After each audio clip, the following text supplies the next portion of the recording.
വൻ ഭൂരിപക്ഷത്തിൽ അധികാരത്തിലെത്തിയ വി.ഡി. സതീശൻ സർക്കാരിന് ഇന്ന് ഒരു മാസം. ആശാപ്രവർത്തകരുടെ വേതനം വർദ്ധിപ്പിച്ച ആദ്യ മന്ത്രിസഭായോഗ തീരുമാനം മുതൽ കെ.എസ്.ആർ.ടി.സി ഓർഡിനറി ബസ്സുകളിൽ സ്ത്രീകൾക്ക് സൗജന്യ യാത്ര അനുവദിച്ച പ്രിയദർശിനി പദ്ധതി വരെ വാഗ്ദാനങ്ങൾ നിറവേറ്റിയതിന്റെ പകിട്ടുണ്ട് സർക്കാരിന്.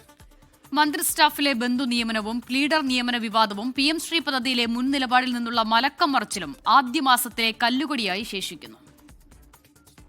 വടശ്ശേരി ദാമോദര മേനോൻ സതീശൻ എന്ന ഞാൻ നിയമം വഴി സ്ഥാപിതമായ ഭാരതത്തിൻ്റെ ഭരണഘടനയോട് നിർവ്യാജമായ വിശ്വസ്തതയും കൂറും പുലർത്തുമെന്നും തിരുവനന്തപുരം സെൻട്രൽ സ്റ്റേഡിയത്തിലെ തിങ്ങി നിറഞ്ഞ സദസ്സിന് മുന്നിൽ സത്യപ്രതിജ്ഞ ചെയ്ത് അധികാരമേറ്റ വി.ഡി. സതീശൻ സർക്കാരിന് ഒരു മാസം പ്രായം. ഭരണപക്ഷത്തിന് ആനന്ദിക്കാനും പ്രതിപക്ഷത്തിന് ആയുധമാക്കാനും അവസരങ്ങൾ ധാരാളം നൽകിയ ഒരു മാസം. ആശാ വർക്കർമാരുടെ പ്രതിമാസ വേതനം 3000 രൂപ വർദ്ധിപ്പിച്ചത്, വയോജന വകുപ്പിന്റെ രൂപീകരണം, കൂരമ്പുകൾക്കൊടുവിൽ 3 ദിവസം മുമ്പ് നടപ്പിലാക്കിയ പ്രിയദർശിനി പദ്ധതി, സ്ത്രീകൾക്കും ട്രാൻസ്ജെൻഡേഴ്സിനും സംസ്ഥാനത്ത് എവിടെയും കെ.എസ്.ആർ.ടി.സി ഓർഡിനറി ബസ്സുകളിൽ സൗജന്യ യാത്ര അനുവദിക്കുന്ന വി.ഡി. സതീശൻ സർക്കാരിന്റെ ഫ്ളാഗ്ഷിപ്പ് പദ്ധതി പ്രിയദർശിനി തന്നെയാണ് നിറവേറ്റിയ വാഗ്ദാനങ്ങളിൽ ഏറ്റവും അധികം കയ്യടി നേടിയത്. വി.ഡി. സർക്കാരിന്റെ വിസ്മയമെന്ന് ആരാധകർ വാഴ്ത്തുന്നു. ആശമാരുടെ വേതനം വർദ്ധിപ്പിച്ചത് ആദ്യ മന്ത്രിസഭാ യോഗത്തിലായിരുന്നെങ്കിൽ കേരളയിൽ മഞ്ഞക്കുറ്റികൾ പിഴുതെറിയാനുള്ള തീരുമാനം രണ്ടാം മന്ത്രിസഭാ യോഗത്തിലെ സർപ്രൈസ്. കഴിഞ്ഞ 10 വർഷത്തെ ധനസ്ഥിതി പുറത്തുവിട്ട് തുടക്കത്തിലെ പ്രതിപക്ഷത്തെ വരിഞ്ഞുകെട്ടാനായെന്ന ആത്മവിശ്വാസം ആദ്യ മാസത്തിലെ കരുത്ത്. ലഹരിയുടെ വേരറുക്കാൻ ആഭ്യന്തര വകുപ്പ് തുടക്കമിട്ട operation Toofan the narco hunt ഭരണ പ്രതിപക്ഷ പ്രശംസ ഒരുപോലെ പിടിച്ചുപറ്റി.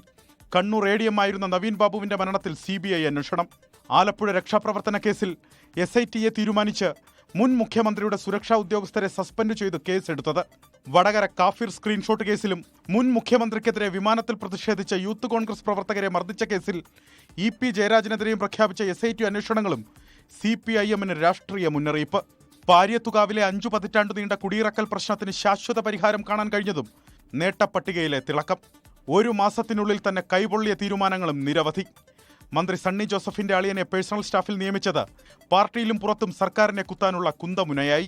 പിടിച്ചു നിൽക്കാനാകാതെ വന്നതോടെ അഡീഷണൽ പ്രൈവറ്റ് സെക്രട്ടറി സ്ഥാനം ബെന്നി തോമസ് രാജിവെച്ചു.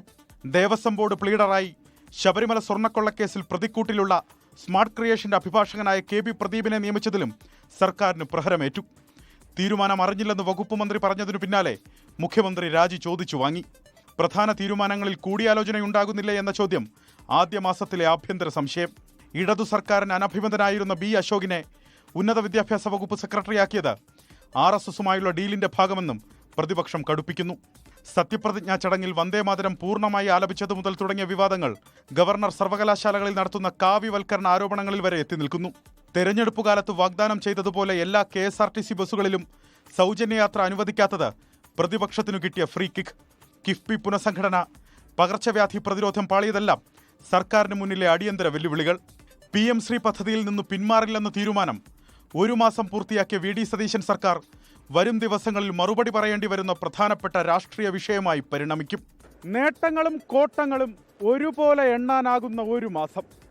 കോട്ടങ്ങൾ മറികടക്കാൻ വെള്ളിയാഴ്ച അവതരിപ്പിക്കുന്ന ആദ്യ ബജറ്റിൽ മുഖ്യമന്ത്രി വി.ഡി. സതീശൻ കരുതി വച്ചിരിക്കുന്ന വിസ്മയം എന്താകും എന്നത് രാഷ്ട്രീയ ആകാംക്ഷ. അലക്സ് റാം മുഹമ്മദ്, 24, തിരുവനന്തപുരം.